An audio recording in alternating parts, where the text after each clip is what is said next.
voici le DB8 SL de mon neveu que on lui a offert il y a 2 ans, occasion qu'on a acheté chez Manille. Et puis bon voilà, il est arrivé ce qui lui arrive beaucoup souvent, il a défoncé en fait la liaison de la cale, enfin, on verra ça tout à l'heure. Donc la liaison de la cale, ça lui arrive tout le temps. Je voulais faire un petit point donc pour une utilisation, on va dire, d'un gamin qui a 10-12 ans, qui aime bien la RC, mais c'est pas sa passion. Donc grosso modo, il la sort, allez, on va dire une grosse fois par mois. En 2 ans, ça veut faire à chaque fois un pack à chaque fois. Donc en gros 24 packs maximum, dans des conditions plus que tranquilles, c'est-à-dire que lui il a à disposition une herbe rase, et juste ce qu'il fait, il a une petite rampe qu'il utilise pour le skate, et il le fait sauter dessus. D'où le truc. Ah, voilà. Donc ce que je vous propose, c'est qu'on va la démonter, puis on va regarder ce qu'il y a dedans, parce que ça fait 2 ans qu'il n'y a pas touché, hormis le fait que bah là il y a touché un peu trop important.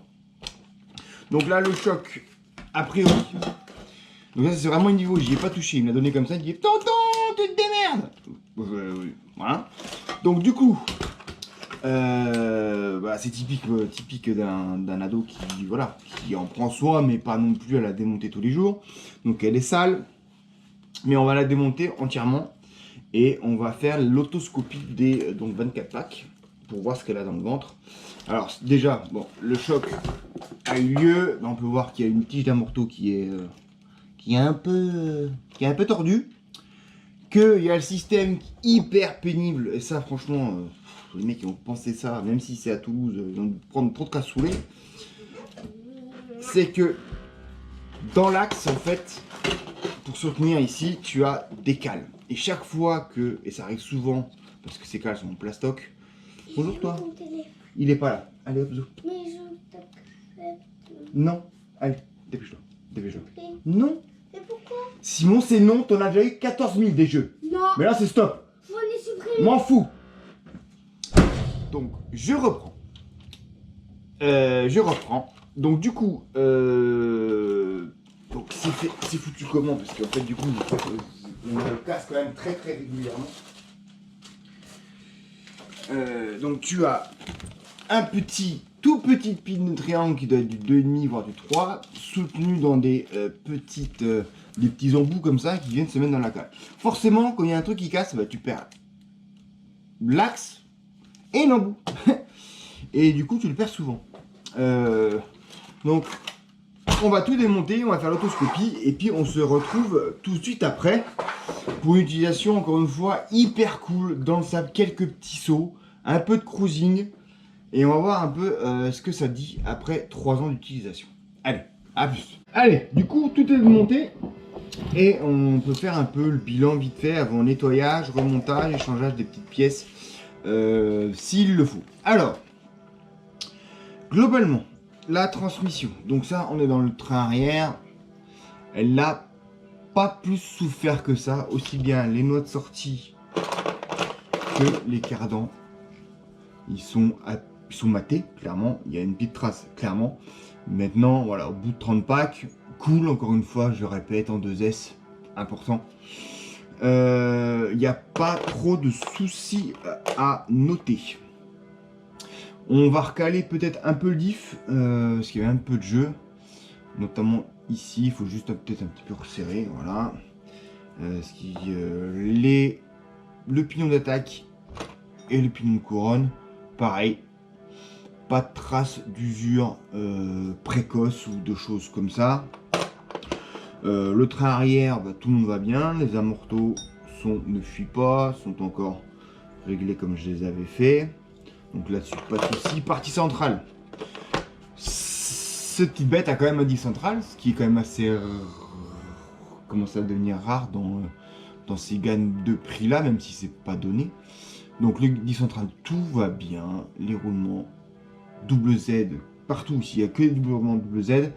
Il y en a un ou deux qui sont grippés, mais vraiment ça va. Globalement, comme c'est quand même quelque chose qui a été très peu entretenu, entre guillemets, séché, etc. Je suis plutôt surpris. Le petit moteur connect, Et l'électronique, bon voilà, ça c'est un Max 10 Hobby-Wing, hein, donc là-dessus il n'y a aucun problème, ça marche très très bien. Le Connect, donc c'est un 4 pôles 2750 kV en 3660, donc c'est quand même un gros bébé, axe de 5 déjà. C'est un peu le pendant du Transax Max, on est un peu moins puissant. Là-dedans, tout va bien, tout tourne propre, il n'y a pas de jeu non plus dans l'électronique. Le cerveau, c'était pas un foudre de guerre, c'était un 7 kg Connect. Je vais peut-être lui mettre... Allez, je lui donne une promotion. Je vais lui changer, je vais lui mettre un cerveau 20 kg de chez Cocorali qui me restait. Pour l'électronique, a priori, pas de souci. La radio, également, pas de souci là-dessus. Donc, partie centrale, globalement, rien à noter. Il peut être juste rigolo de regarder quand même. Tu vois, normalement, tu as deux... Pour se passer d'un autre cardan, ils ont fait un arbre central hyper long. Ça vient là et ça va directement s'emmancher dans... par ce petit billet dans le diff arrière. C'est sympa. Voilà, je trouvais ça rigolo. Plutôt rigolo. Hop, le train avant. Bon, le train avant, c'est toujours celui qui a morflé le plus. Hein. Donc ça, globalement, on est bon pour quoi? On est bon pour une cellule avant qui s'est pétée. On est bon pour une tige à morteau que je vais essayer de sauver. Donc on va le démonter, le sortir, la redresser en prenant soin pas de faire de marque dessus. On va essayer de voir si ça passe, sinon on en recommandera une. Et puis on va changer ses axes. Donc voilà, je vous parlais du système qui est un peu mal foutu, qui est même franchement mal foutu parce qu'il y a beaucoup de pièces. Il y a énormément de cales dans tous ces trains. Énormément de cales dans les triangles, dans les fusées, les porte-fusées. Tu démontes, t'en as partout. Clairement, voilà, t'as des petites rondelles inox, t'as des rondelles de caoutchouc, t'as des cales entre les roulements, t'as des trucs partout. Et tu peux les perdre 20 fois, quoi. Donc c'est vrai que là par contre, c'est vraiment pas cool. On va aussi commander une cale arrière parce que je pense que ceci commence à avoir mangé. Et tu vois, le système il est, voilà, ici. On a même des petites traces de corrosion, donc on va tout enlever, on va tout regresser. Donc tu vois, le système c'est ça, c'est le petit embout qui se met dedans, qui vient de se mettre là-dedans. Et là tu vois en fait qu'il a mangé, la cale a mangé, et ça commence à s'abîmer ici. Donc ça peut sortir plus facilement et plus spontanément. Là c'est pareil, tu vois, tac. Donc quand on a une cale qui s'enlève, comme ça, paf, bah t'as souvent ça qui s'enlève, plus l'axe, bon, ça commence à faire plus des cales, plus des rondelles. Ouais, voilà. Globalement, l'accessibilité, elle est pas top folle. Clairement, tu veux enlever ça, il faut enlever toute la boîte radio. Il y a des vis, vraiment beaucoup de vis partout.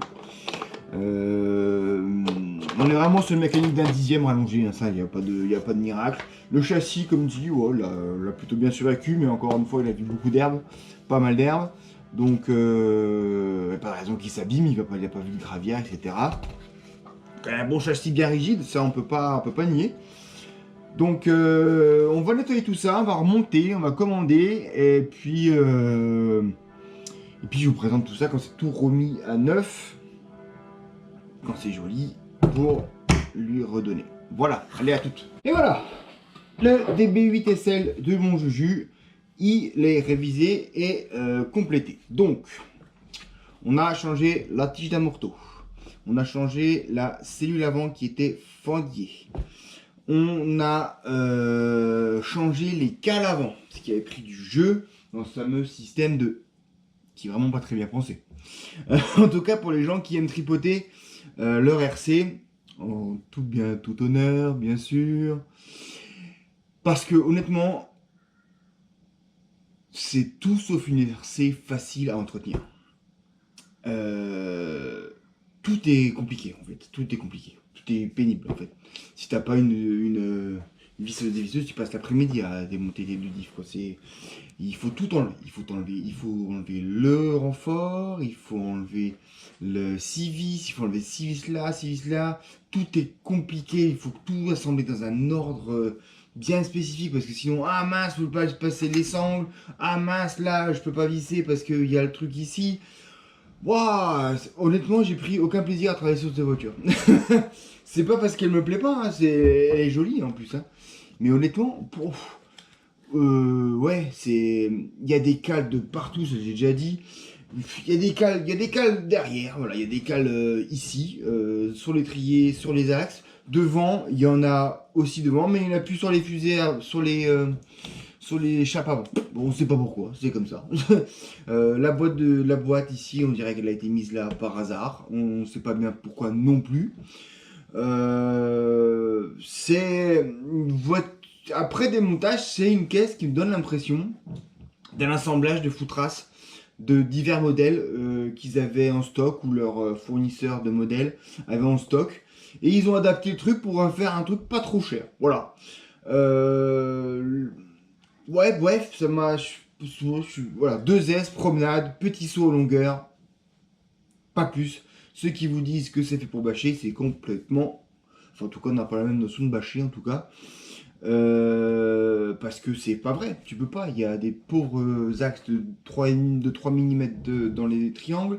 Là, dans les étriers, c'est du 2 mm. C'est des tout petits axes avec une fente en plus qui peut être fragile.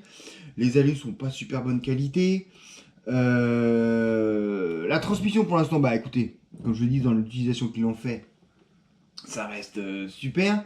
Ça, franchement, elles ont pas bougé. C'est pareil, les hexagones, je les ai pas mis parce que c'est pénible. Tu mets l'hexagone, enfin tu mets ton axe, tu mets l'hexagone, tu tournes, tu perds ton axe, tu perds ton hexagone.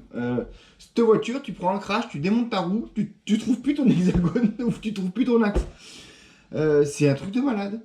Là, tu pètes un truc, t'as une cale qui s'en va, t'as, comme je vous disais, les petits supports d'axe dans les cales qui se barrent. Voilà, t'es obligé de racheter, de rentrer à la maison, racheter tout le bazar.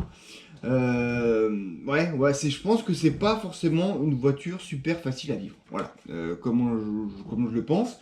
Maintenant, pour les amoureux de la marque, moi je vous en peux gros dire, hein, moi j'ai remis le Servo GX Coralie là-dedans. 25 kg, comme ça lui fera un truc un peu qui tourne un peu plus sympathique. La motorisation elle est bien. L'idée est bonne, mais il y a des. Enfin voilà, tout a été plus simple en fait, plus simple. Pareil dans les puits, tu sais pas pourquoi. Il y a un roulement à la base de chaque puits, mais au-dessus, au lieu de mettre le roulement à fleurant ou un petit peu fleurant, ben ils l'ont mis à 5 mm de profond avec une colle de plastique. Alors certes, c'est sûrement pour éviter que ça se serre sur le roulement et bloque la direction, mais il y a d'autres marques qui ont d'autres solutions. Donc tu te retrouves avec des cales que tu peux pas fixer avant d'avoir fixé ton truc central qui te vient fixer à la fin. Donc c'est pénible. L'intervention sur cette machine n'était pas super géniale, je trouve.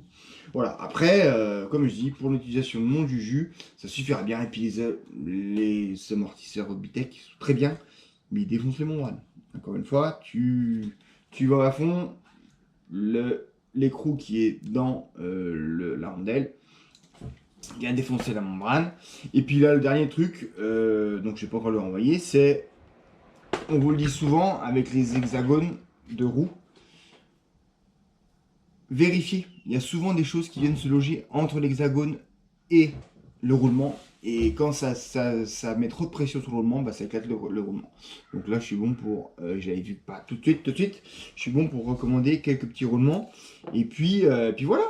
Après, comme dit, c'est une voiture attachante, esthétiquement, qui est foutrement bien réussie. Moi, c'est vrai que j'aime bien le style. La cage, elle est jolie. Là, c'est pareil, tu as des clips. Tu sais pas pourquoi. L'autre côté, c'est vissé. Alors qu'il y a personne qui va enlever juste ça pour je sais pas quoi, pour chercher la batterie. Alors qu'il te suffit de prendre, juste enlever ce body clip pour enlever la batterie et la sangle. Enfin, je sais pas. Tu vois, il y a des trucs qui vont pas ensemble sur cette voiture. Dans la conception, il y a des trucs qui vont pas ensemble. Enfin, ça peut pas être le même mec qui a conçu toute la voiture du bout en bout. C'est impossible. Ou alors, il a mangé trop de cassoulet. Voilà. Ça, faut être honnête. C'est pas possible. Donc, c'est dommage. Voilà. Après, l'idée elle est bien, l'idée elle est bonne. Je trouve que le concept est sympa. C'est voilà, en 2S, petite promenade, il t'arrivera rien du tout, pas grand chose en tout cas, en étant tranquille. Sur piste comme ils le font là, avec les trucs, avec les roues dessus, il n'y aura pas de souci non plus. Après, ceux qui disent qu'ils font du page de ouf malade, moi je sais pas comment ils font. Voilà, clairement, avec des tourelles aussi molles.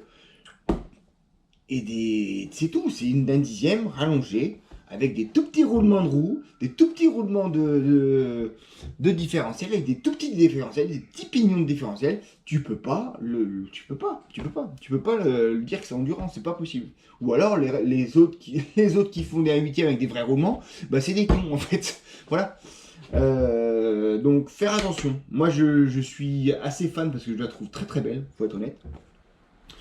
Juju il l'adore, donc ça c'est bien l'essentiel, il l'adore pour son utilisation. Moi comme dit, je suis intervenu souvent pour lui changer ses axes avant et lui remettre ça.